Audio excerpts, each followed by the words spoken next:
Okay, Charlotte, I will try to keep these things short. I do a very bad job of that most of the time. Let me just close out what I'm working on here. Um, I tend to send people to this Photopea site because it's sort of a broken down version of Photoshop. It works pretty good until you find a software package that you like. I try to get people to end up in Affinity Designer for sublimation and Cricut stuff because it does well with both. Um, Photoshop I don't recommend only because it's expensive. You know, it's a subscription. Affinity is expensive. I think you can get one software package for 40 or 50 bucks or something, but it's yours forever. I like that part. I bought the whole package, it's like 3 pieces of software. But anyways, I don't work for anybody, so I don't care. Go to this free site. This is a great place to get started. What I'm going to do is go to create a new project here. And since we're working with specifically a tumbler, you're going to put in the dimensions of your tumbler. So I do mine in inches. The circumference of my brand, I use Hippo brand 20 ounce tumblers. Mine are 9.3. I add the 6.3 to the end. 9.3 is what generally you'll download is 9.3. I've found that just that little bit of extra helps me on these cups. So, but take your cup and measure it. I'm sure you know how to do that. And then the height of mine is the standard 8.2. I'm going to change my DPI to 300. Most of these templates down here that you select and print, like if you're doing a letter size, they'll automatically default to 300 DPI. And that's a good policy. It's just a nice high quality. Basically, it means that 9 inches, it's going to look good. And then you'll have a little bit of wiggle room to go up to maybe 12 inches before it starts losing quality. So this is a nice balance between file size and quality. So 300 DPI is what people sort of land around, and that's about as high as your printer is going to print anyways. So going any higher than that, it's not really going to help you unless you're going to be printing on like a billboard or something. So anyways, so 9.363, which that just changed because I changed the DPI second. I need to change my DPI first. 9.363. And then the height again is 8.2. So don't do that in that order. Change your DPI first. There we go. So now I'll just hit create, and we have this blank canvas here. So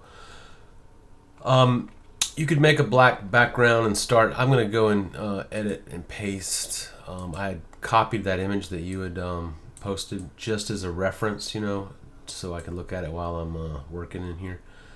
But if you'll look, this is the move tool. This is what we're going to be using to drag things around. If you don't see these boxes that you can use to size, it's because with the move tool selected up here, you'll get every tool that you select will have a different set of little sub-tools or properties up here that will show up. For example, when you go to text, you'll see font, font size, color, and how if you want it justified to left, center, right, that kind of stuff. And you have your warp tool, which is popular these days with the wavy text and that kind of stuff. But with the move tool, you're going to see this little box here that says transform controls. Just make sure that's clicked, and that way you can not only tell what you've got selected on the screen because of this blue box, but you can also use the corners to drag and size things. So with that selected, over on the right hand you'll see that this is the layers panel. You have a background layer right now, which is white. You can turn it off with the little eyeball here. And then we've got, right now, I've just got the one layer with the picture that I brought in. So all I had done there is went to your post. I forgot I was in online instead of one of my apps. I just right-clicked and hit copy, and then I pasted it into Photopea once this is open. So that is there. You can in the layers panel, you also have this opacity, which is how see-through things are basically. So I can lower that down to if I wanted to work over top of it or something like that. But for now, let's start with text. I'm gonna do this big one that says soldier, and then maybe we'll do sun, and show you. Well, let's do sun because it's a little more complex because it's got the dog tags in there, and I know you said you wanted to do your dog tags. So let's first I'm gonna go with text, and we're only gonna need in this one the S and the N, but I guess we could do all three of them. We'll just do the two. We'll leave a space in there, and I'm gonna break them apart anyway, so or we can do them on two separate. I'm just gonna leave a space. Let's make it easy on you.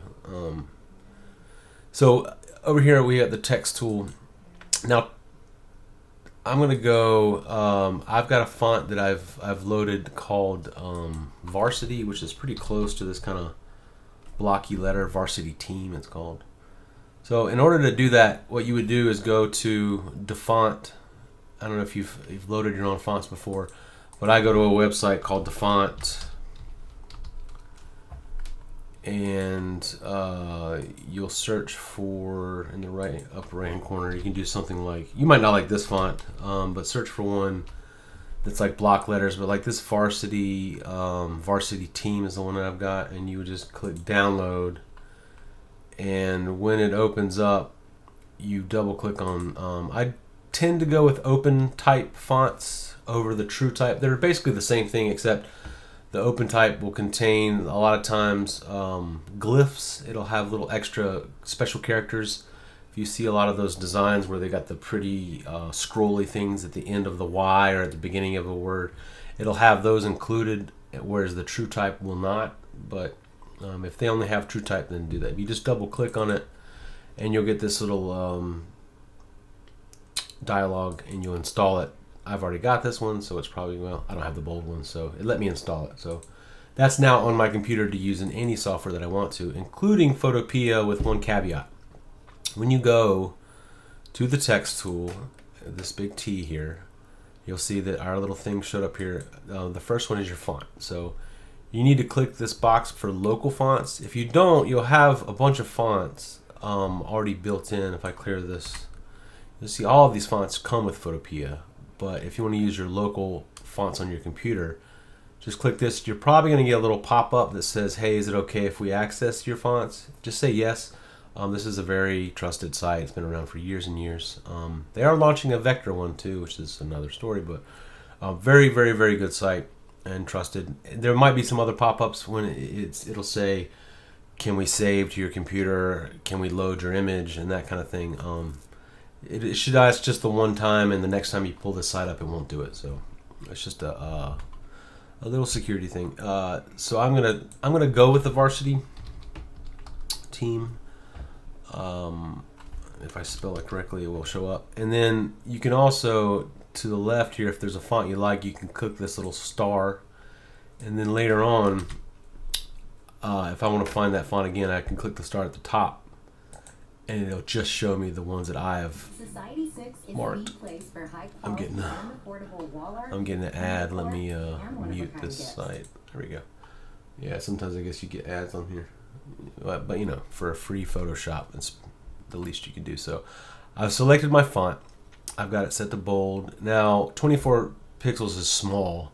You got to think when you're writing a paper or something, it's like 12 or 14. So you can only on the slider go up to 150, but you can type in anything you want to. So I'm going to type like 300 just so I can see it. And then for now, I'm just going to leave the font black. You can change the colors here of your font. You can do any color. And another side note, if there's a color that you like, say in this picture over here, you can go and sort of click, hold down the left mouse and scroll over another object and get the color off of it. If you wanted to, like, you know, if you're trying to match colors or something in your design. So, but for this case, we're going to end up covering it up with a picture anyway, so it really doesn't matter what color our text is. And now, so I've got the color selected. Justification doesn't really matter in this point because I'm only going to do the one line, and everything else doesn't really matter. So with my caps lock turned on, I'm going to type in sun. Well, I'll do an S and then a space and an N. And let's see if that decides it wants to show up. Well, I've got text in a layer. Let me just go over here and delete that and try again. Okay, got this up. 300 varsity team bold. Yes, there we go. And I'm gonna leave space. We could always break this up later if it's not a big enough space, but let's see, what did I do? Yeah, I did an S and then 2 spaces in an N just to give it a little breathing room. Okay, so now we've got this. Now we need to get that American flag look in there. So what I'm gonna do, you could download something like that, but I'm just gonna go to Google and type in American flag. And then we want more of a photographic one. And I like this one, it's pretty neat with the sort of the distressed look. So I'm just gonna right click and copy that. Go back to Photopea and I'm gonna go up and hit edit, paste. Okay, so now I've got this flag. Now remember I was talking about the layers panel. Now we've got our background layer, we got this reference layer that we were just have on the screen to work with. We've got the S and the N text, which is right now covered up by, oops. If you mess anything up, I should have said this at the beginning, hold down Control and hit Z as in zebra, that's the undo feature.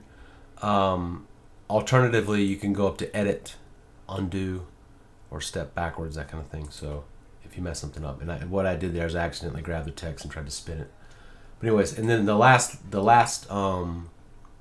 layer that we got here is this flag over top. So what I'm going to do is with that layer select, I'm just going to right click that layer and go down to clipping mask, and it's going to clip itself to the layer just below.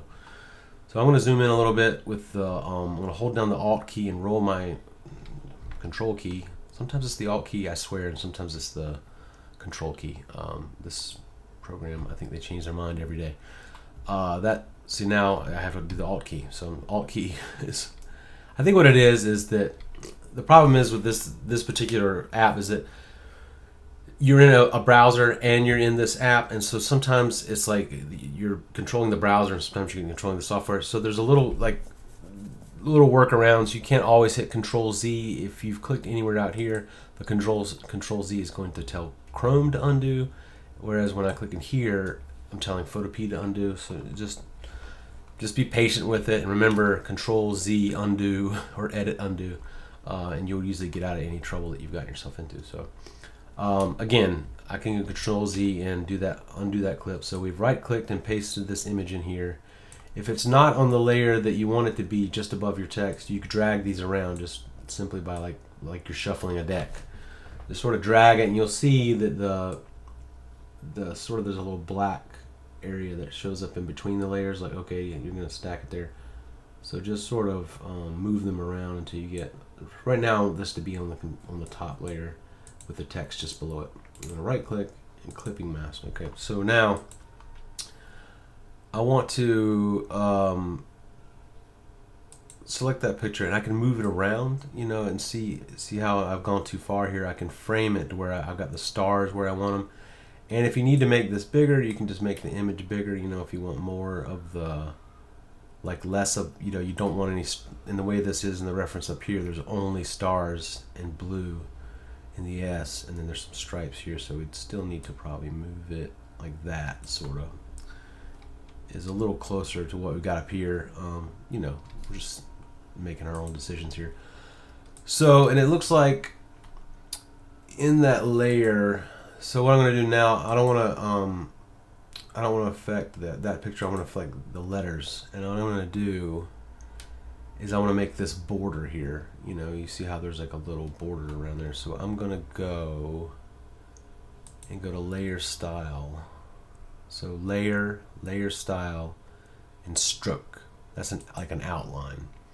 And right now it's set to black. You can see one's already sort of popped up there a little bit.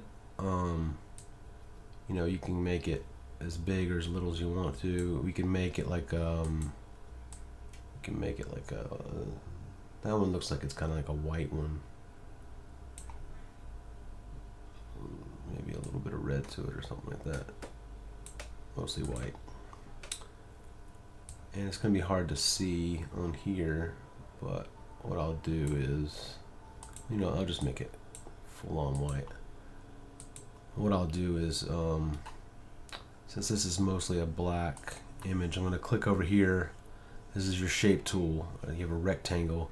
And if you see most of these tools have got like a little tick mark at the bottom right, that means there's another tool underneath it. So you can right click that and get these different tools. So with the shape tool is the same way. You right click it and you'll see you've got your rectangle, ellipse, line, all that stuff. And custom shape, it'll have you search for a shape. But anyways, I'm just going to draw out a big rectangle here. So it's black. And I'm going to drag that in the layers panel just above the background layer.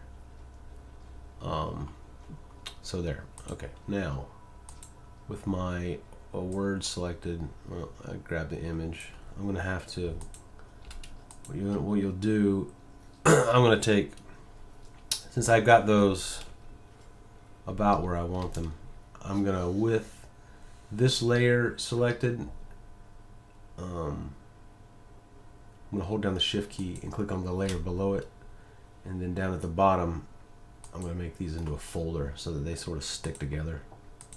So I'm going to grab that folder, and now what I need to do is with my move tool, it's going to select for me, instead of selecting a layer, I want to select a folder, and that way I can just move it by those two together.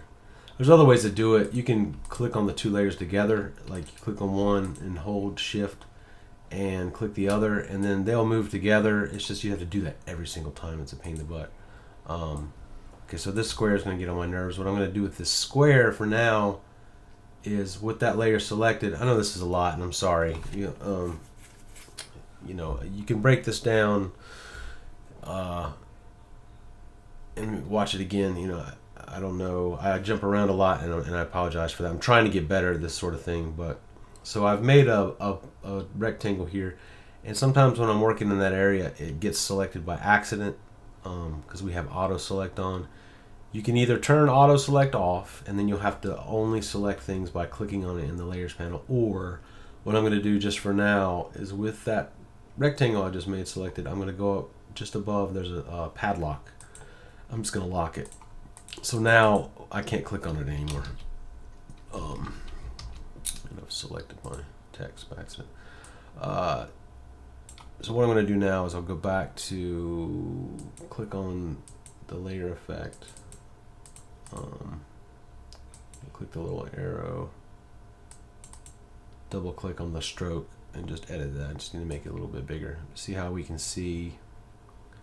It's a little hard to drag, so maybe we'll try to type in like 4. Yeah, that looks pretty good.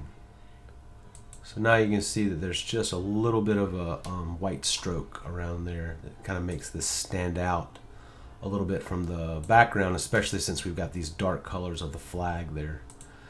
So now we need to get the dog tags in here. So I'm going to go in up here to Google again, and I'm going to hopefully find dog tags as a PNG or a clip art. So if you have to modify your search, you can do that. So there's one by itself, and we could layer 2 of those. That might be a little more advanced.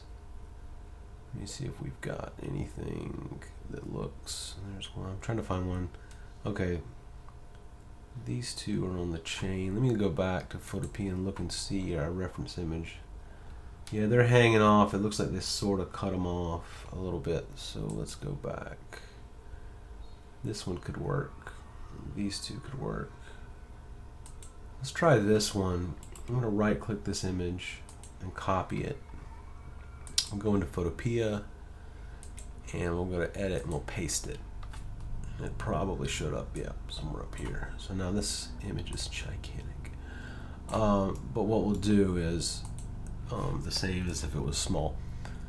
So now we have another layer. Now, unfortunately, it's ended up in this folder, and that's just because I probably had the folder selected when I pasted this in here. So I'm just going to drag it up and out of that folder. If I can get it to go. Yeah, there we go. Okay, so let's see what happened to everything. Our text is gone missing. Right, I'm just gonna go undo, undo, undo, undo. Okay, that's not in there. I'm gonna click off of my folder now and paste again. Okay, there we go. Now it's above, and we're not gonna be messing with anything, I don't think. For some reason, okay, I'm gonna go back to auto select layer because it's grabbing that folder. I don't want to mess with this particular thing yet. That determines where this thing spins from, and you'll learn about that if you decide that you want to keep going on this perilous Photoshop journey. So okay, now you could leave it like this for now if you want to write something on it, and all you would do there is you know, any kind of text you wanted to put here, you would do the same thing that we did with this text. Put it over top of this and then put it into a folder so that they move together. But what I'm going to do first is get rid of this white stuff here. So the best thing to do, with especially with a solid background like this, let me see if I can change the blend mode to multiply first.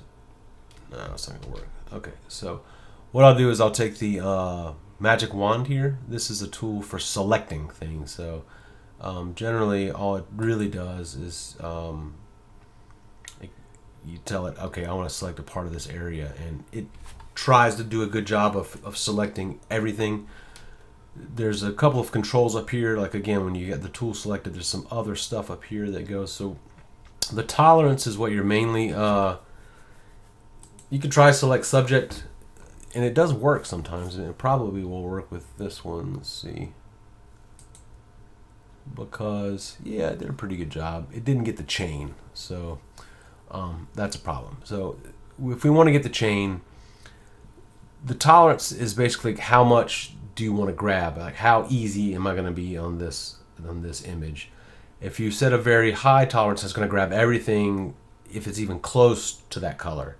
Now with a white like background like this, you don't need much of a tolerance. You could do 10 or 12, and it's only going to grab, you know, white. And if you do contiguous, it's only going to do white in a certain area. So you'll see what I mean if I zoom in. This is contiguous because see, now this is all white and it's broken up though, so it's not going to grab any of this over here because it's broken up by this chain here. So that's what contiguous is. But if I take contiguous off and I say I want to select white, now it does the white there, the white there, the white there, and all these little spaces. Okay, but now if it didn't grab enough, like it's, you know, missing, is maybe it's jumping between these chains and not, so you don't see these little dotted lines touching that, what you'd want to do is raise your tolerance up and tell it to grab some more pixels. If it's grabbing too much and spilling over into like grabbing some of the dog tag, you know, it's like you'll see it selecting like this, it's grabbing the edge because it's close to that color, then you need to lower the tolerance. So I'm going to undo, and this actually looks pretty good. The tolerance at 44, I bet I probably could have lowered it some, but it seems like it's grabbed all the white and it's touching the areas, you know, that we pretty much want to touch. So I'm going to go ahead and, okay, that looks fine. I'm going to hit the delete key on my keyboard, and eventually maybe I'll try backspace. It takes a little time with this app. How about I just do this? I'll go cut. There we go. I think maybe I'd click somewhere else and do like, so it did okay, you know, that looks pretty good. We could go back and try to use the magic wand again and maybe set it to 66 or something like that. The problem is with a layer like this, see, now it's grabbed too much. So that might be about the best we get. If you take your time, you can go, and there are tools in here to refine edge. I mean, obviously, and see right there, it's grabbed a little bit of this BB, or one of those links in the chain. So I guess 44 is about as good as we're going to get. I don't know why I always pick numbers like that. It's pretty good. I'd say if you wanted to, you can do refine edge and go in here and really brush. You know, there's a tutorial on it and everything like that, and really brush out the little areas. But for this sake, you could also find a PNG that's already been done. You can go, there's websites that called removebackground.com or something like that. I think there's removebg.com or something. And try to get the backgrounds out of it'll do it automatically. It might do a better job and it might not. I mean, this one does a pretty good job. But I'm going to go just say, we'll keep our 44 and cut this. And I'll deselect. You can hold Control and D for deselect, or just click on any other selection tool. These first 3 are selection tools. Just sort of click anywhere. This is a polygonal or like a lasso tool, but you can also do polygons by holding down the shift key and doing lines. But anyways, I digress. See, I jump around too much. So we've got these that are basically cut out. You could take the eraser tool, which is this one, and really zoom in and touch up those little areas, to your heart's content. If this thing starts to lag on you a little bit, you can go and save and come back, open it again. Or if you find that yourself that you're sort of getting the hang of this, look into a program called GIMP, G-I-M-P. It is not exactly this interface, but very close. And it's a standalone and doesn't require the internet and can use a little bit less processing power. Okay, but now we've got this image, and what we want to do is we want to make it smaller and we want to rotate it to the right. So you could put your text on there, and that would just be a matter of clicking on text. Let's just say we want to make it black, and we would probably choose another font, but for the time being, let's just click here and we'll say it's huge. All right, but I can shrink that down. Like you would put all your information here. You could make it small and realistic if you wanted to, or you can stylize it and leave it large. But there's tools in here. You could go to layer style, and you can do like a bevel and emboss.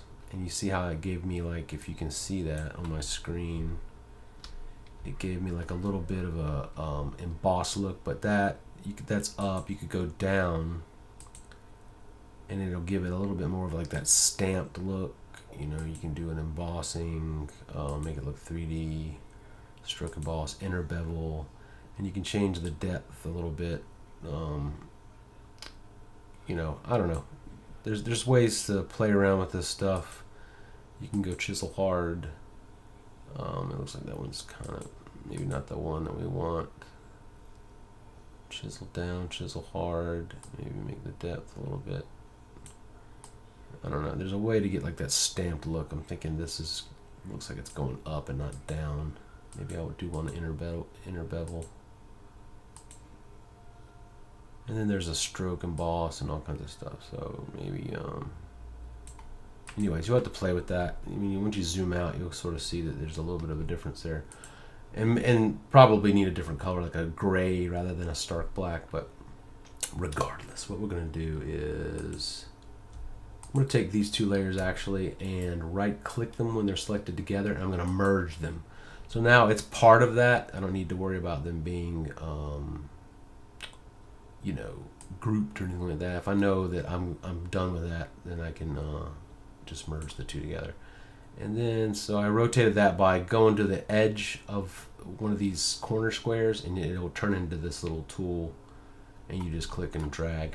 You can also, with the thing selected, see how there's an angle here. I turned it 90 degrees. If you were to go back to 0 and hit enter, it'll go back to where it was. So if you want to rotate something 90 degrees, you can do that. Alternatively, you can go to edit and transform, and you can rotate it clockwise.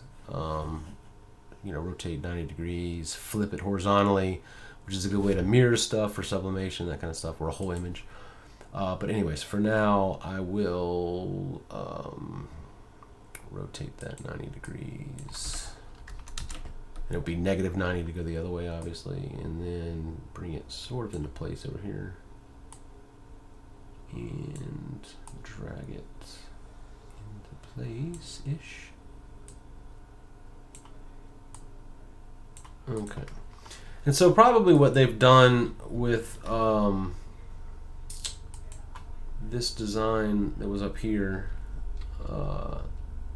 they've sort of hidden it behind some words, but you could also just go in, this is a pixel image, so, oh god, the zoom just drives me crazy on this thing. Right now it's control. I could go and take the paintbrush, which is this one here, and make sure that my color is black, and I can select my brush. Again, it shows up here what your tools are. A nice soft brush there, you'll see, and I can change the size to a little larger. And you could sort of paint in, like, see how I'm doing that? I'm just painting a little black in there, and sort of hiding that edge, you know, just kind of get it to fade into the distance. So yeah, you're just gonna sort of keep going with that. My computer is not liking streaming this or recording this. There's a program I'm running called OBS, this thing, and it's very graphic intensive. I probably should have turned off a bunch of other stuff, Xbox and crap in the background. But so anyways, there's one part done, and I know that's way small for here. So what you could do is, with all those layers selected, everything except for the rectangle. I don't want layer 2 either. I'm gonna hit Control and deselect that one. So you can select individual layers by holding down Control. That would like to do different layers to skip around. The same as any kind of Windows document. Or if you got the top one, you want all of them, you can hold down Shift, and it'll do the whole list from that one down to the last one that you click. But so if I want the Steve, and I want the S and the N, that whole folder is fine. And then I want just that. Okay, I'm gonna scroll that, make it a little bigger, everything a little bigger. Sort of go down here at the bottom, and then again I could unlock my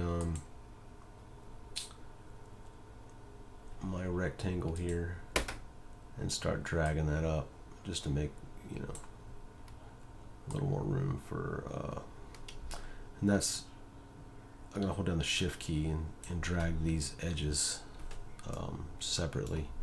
If you need to move around the page, you can either, if you have a middle mouse button, you can push the middle mouse button in and drag, or if not, hold down the space bar, and it'll give you the hand tool. You use the mouse, you left click and sort of hold it and drag it around like you would do anything else. So anyways, so there's that, and then the next thing you would do is you would go and do the text tool, and he is my, and then these little designs here would just be, you could go and make a rectangle, or you could make a line, you could make a custom shape, and go into shapes up here. Again, when you hit the tool, you got some tools up here, and you would find the triangle, and those would be like, let me see if I can find one. Yeah, let me see if I can find a triangle. Alright, well that one's not good. Let's just go ahead and we'll do this. I will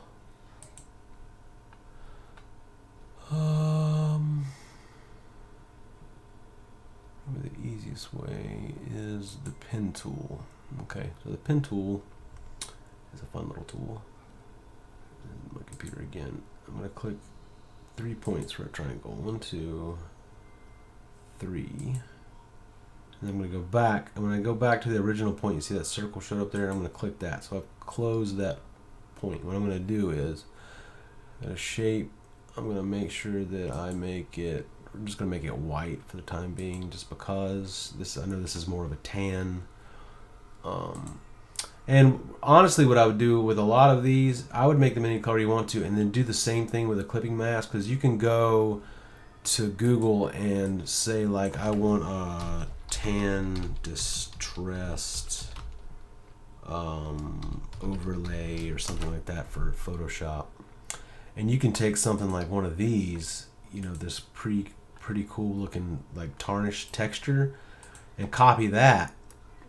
And when you put it, say, over top of this shape, I can go edit, paste. And of course it probably went somewhere I didn't want it to. No, there it is. And it can go over here, and it's on top of that shape there.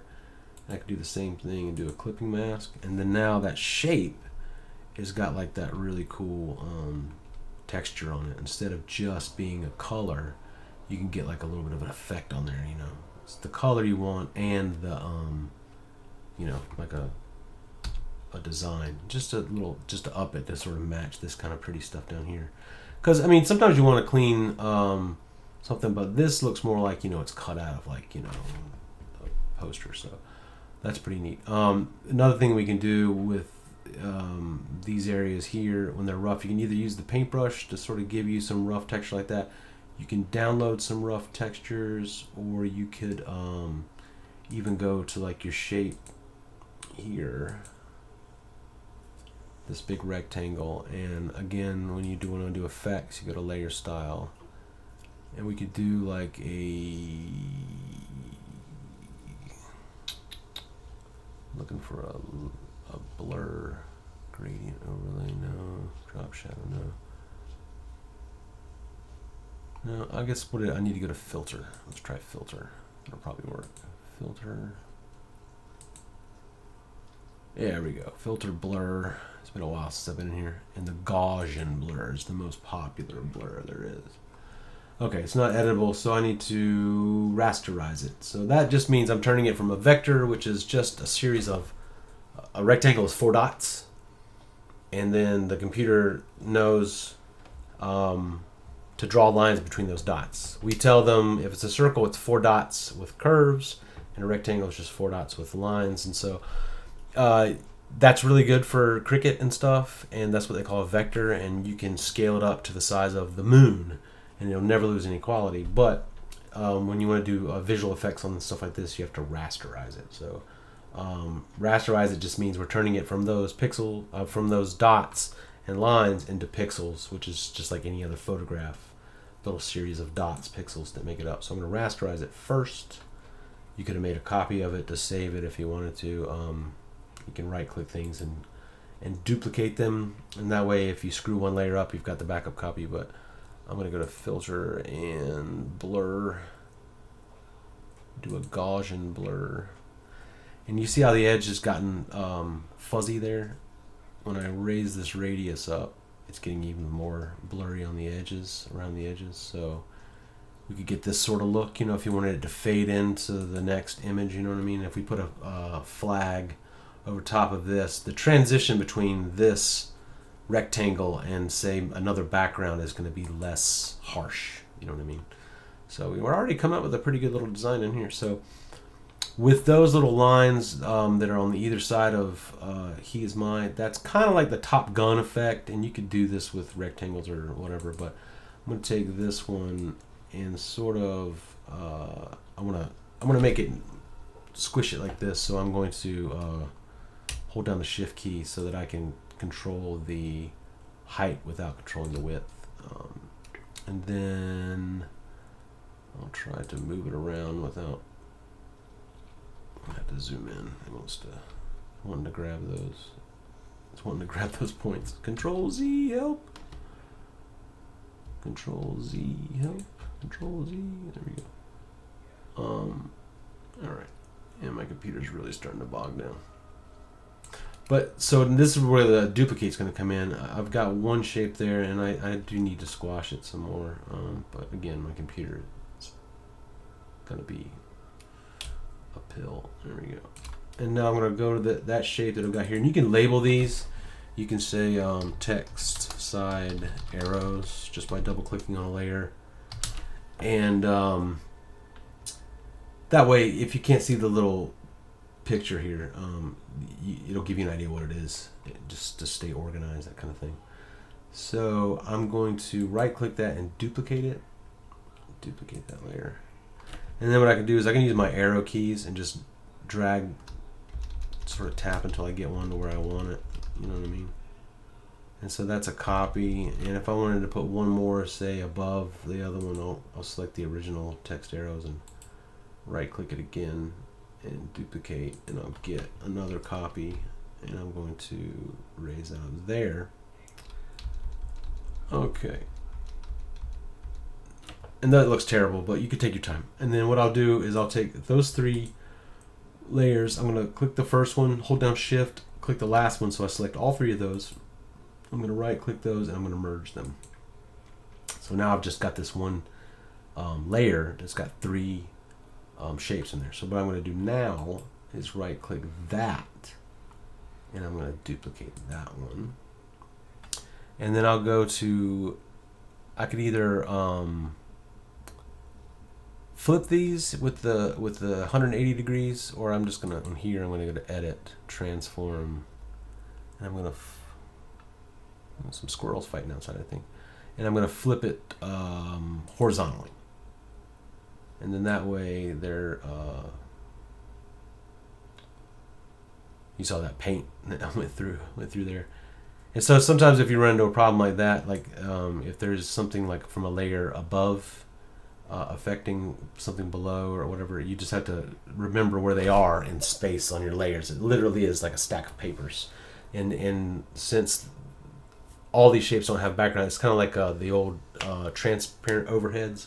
You can lay something over top of another, like tracing paper and stuff. So you just have to go, okay, what is bleeding through my image, and then, you know, just move stuff around in your stack until it starts to look right. So yeah, anyways, that's sort of a rough, you know, cut of how that is, and then you would go and do your text tool and type "he is my," and then with the picture, so this is obviously a silhouette, and so you would find either a silhouette, or if you want to later on, I could show you how to take a photograph that you've got, and you would basically do the same thing with like the magic wand or some of the other selection tools, and select everything, get rid of it, and then you can paint over to make a silhouette like that. So that's what that is with the mother holding the baby. This with the soldier, you could take a picture of your actual son if you have a good one that you want to use. If not, you can find a stock image of a soldier and either cut the background out or find one. You know, if you were gonna buy a design, you could buy elements of a design if you really want to make your own stuff. But if you did soldier, no background, maybe. Yeah, you could find a nice soldier on here. And so try not to get, if you're not going to get one from a stock site, if you're going to just use one, you know, here's like a silhouette one, but try to find one that's got a white background, because these ones with the checkers, a lot of times they'll indicate that you can go to that site and download the PNG, you know, and a lot of times you'll find free stuff, and that's great. But if you can't, just make sure that you find one that's like got a white background, because like when I click on that, that's just going to be a nightmare to try to get that out of there unless you draw around the entire thing, which is not impossible. And I've got like a graphics tablet with a pen that I can draw around stuff a little faster in my software. But yeah, if you can find a nice white one that's of a decent size, you could go. And so they keep turning on me. They keep turning. Let's see. Silhouette. Silhouette. Click on transparent. And I don't know if any of these are going to end up being something that we could use. Usually, I probably just end up having to download one or find, like, so you might even be better off finding a picture of your son. Let's see if this works. If I go to copy, and I'll go back into Photopea and edit, paste, and see what kind of sense it makes out of it, if any. Probably not very much. Oh no, it came in as a PNG, so it does no background. So they're definitely out there. Well, cool. So yeah, what you would do with this is, you know, you sort of put it here. If you don't want his entire body, obviously you can go and either put him behind this rectangle by dragging his layer underneath that rectangle, putting another rectangle there or something like that. See how he's starting to disappear back behind there? Could definitely do that. It's probably the easiest way to do it, and he'll sort of fade in with that. That becomes that Gaussian blur becomes sort of a gradient, you know, with the opacity sort of drop down like that. It looks like there might be a little bit of a line to him, so you would need to go in there with an eraser tool or something similar. You can use the bracket keys that are next to your P on your keyboard. Those bracket keys will make the right one will make the brush bigger, and the left one make the brush smaller. And eraser tool, it's just essentially a brush. But yeah, you can go in and yeah, my computer doesn't like it, but it's working. I just got a little bit of the back of it. So yeah, you can go in there and touch up this. Get that little line there. Just sort of pixel peep before you. All right, so you've got him in place, and what you need now is this American flag. So this will be the last thing I do before my computer explodes and before you get bored to death. American flag. I should have saved a copy of that other one that we had. That was a pretty good one. But it's a popular image these days. So, and then again with this, if it doesn't look stellar on your Tumbler, what you can do is box in the edges with a with some blocks like that. You know, take another black rectangle, and in this case, there's already a vignette here. You see, there's black crouching around the edges. If you were to put rectangles on all four sides of this flag above and here, and then have the Gaussian blur sort of fade into the edges, you know what I mean, and that it'll sort of help blend it into a background. You could also put a big black background over this whole back here, and then see how it looks. And if you still need to blend it in, you would take the brush tool, and not only can you change the brush to like a soft, but there are different brushes in here that you'll see have different shapes and that kind of stuff. And a couple of them are sort of look like textures, and you could, you know, sort of grab out some bits. I mean, there's ways around it. I can also send you a thing. You can download PNGs that are like paint splatters and that kind of stuff, and put them over the edge of things. And by using some blending tools, it'll sort of mask out the areas and make it look like it's sort of fading into the background. So yeah, this American flag is not the right size, and then not the right layer. So we need to get it behind our soldiers. So we'll drag it down below there. Again, I'm going to double click on layer 3 here, if it'll let me. Come on, baby. There we go. And just name this soldier. And then we're going to name this Old Glory. Anybody call it that anymore? We'll grab the corners of this guy here and just scale it up to the, you know, the area that we want. So for now, I'm going to go and take this reference image that we have and turn it off. I'm going to, with the background selected, I'm going to go down to here. There's a new adjustment layer, and I'm going to do a color fill, which is just going to make a whole layer full of a color that I select. I'm going to make it black, just to see where we're at. You know, and it's not fantastic, you know, because I didn't take my time. And I mean, I'm not using the software that I'm super used to anyways, but you can get pretty good results. With a Tumbler, obviously, you got these seams to worry about. I've sort of managed to figure out a way in Photoshop to make it to where there is no edge. It's pretty cool. So if you do decide that you're going to end up doing a lot of this sort of thing, $10 a month for Photoshop might be something that you want to do, because the new AI stuff is pretty awesome, and it does a lot of this where it selects things a little bit better.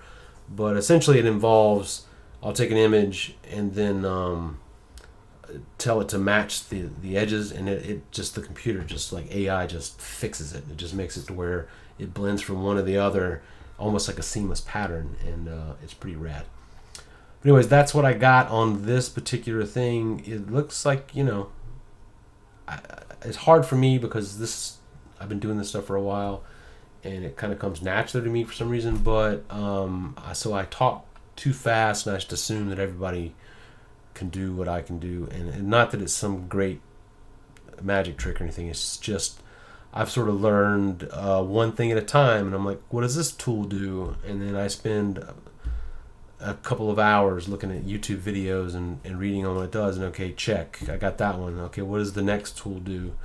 And I just go along, and then at some point it just sort of, maybe when I got about halfway down the toolbar, like stuff just started like to click into place, and I'm like, okay, I see how I can combine this one and this one. And I started looking at things, it's just, okay, not a hole but a shape. Everything is just a shape, and how do I make that shape? Is it mostly a circle? Is it mostly a triangle? And that kind of stuff. And just sort of start piecing things together, and slowly but surely you'll come up with something. So we got lots of layers here, and if there's if it starts to get a little crazy over here, you can take all the stuff that's done.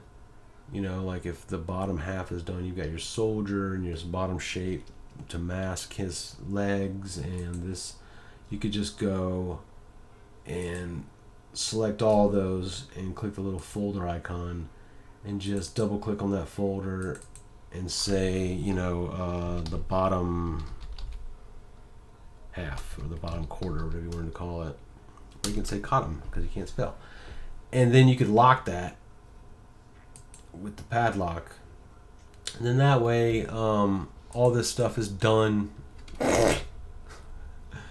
Obviously I didn't lock that layer. No, I did not. Okay, yeah. I could take all those and that layer and then just put them in a folder. Or I could drag them into that folder, but anyways, and then I would lock that. Just to keep it, okay, I'm done with those, I don't want to mess with them anymore, and now I can't click on them and that kind of stuff. And then it just sort of it's like housekeeping. Just kind of makes it a little easier to work with. And then say you want to start working on top of this, you would just go there, either paste in something new or click new layer, and that's where you can start texting. Or if you select the text tool and click anywhere, it's going to add a new layer automatically. If you have something saved on your computer, you can go here to File and Open in Place, and that'll just take you to a place wherever you keep your pictures or your downloads and that kind of stuff. And if you've got like a little element here, it would just the same thing as sort of copying and pasting something. You'll see it says loading, and it takes a teeny bit. Yeah, and then it'll bring it in for you, and put it on a layer. So there you go. I hope that helps. It's a nice little side project. I mean, I think if I could,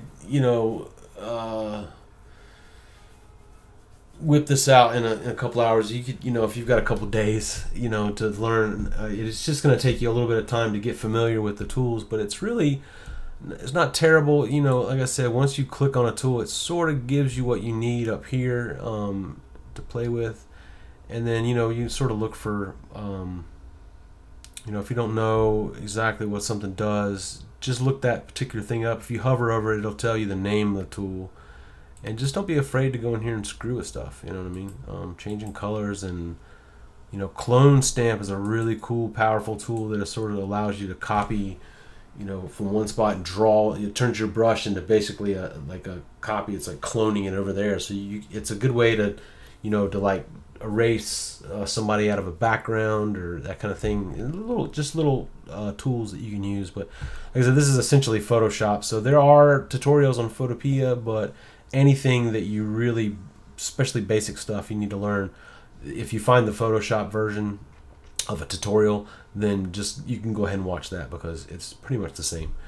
And if you when you want ready to save this, you can save it as a PSD to work on it later. That's the Photoshop version. If you want to save like it ready to print and make into a Tumbler, you can save it as a PNG. I don't know if you need to flip yours first. My printer flips mirrors for me, but you could always go and select the whole image and go up to edit, transform, flip horizontally like we did before with some of the elements. Or if you go to print, it will just show up with your little thing here. You can save it for the web, which is okay. That's you can print that PDF later, but there should be print.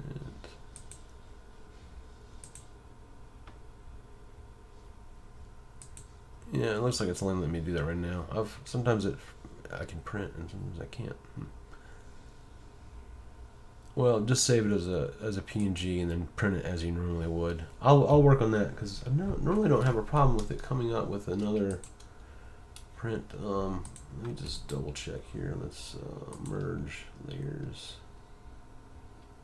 I'm going to treat it like it's a PNG. So this is all one file now.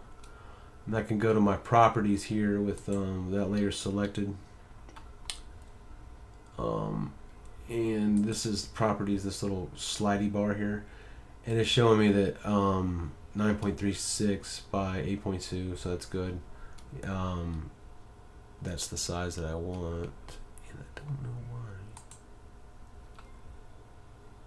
Yeah, I don't want to use your clone tool, buddy.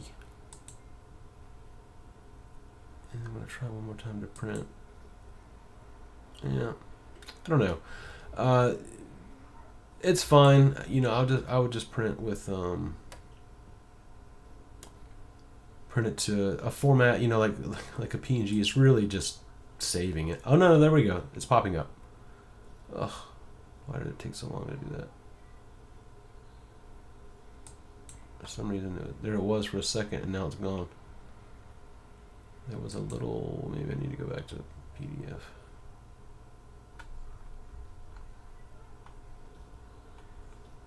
No. All right, one more time. Exit. File, print. There's another little box that pops up here. Maybe I just didn't wait long enough.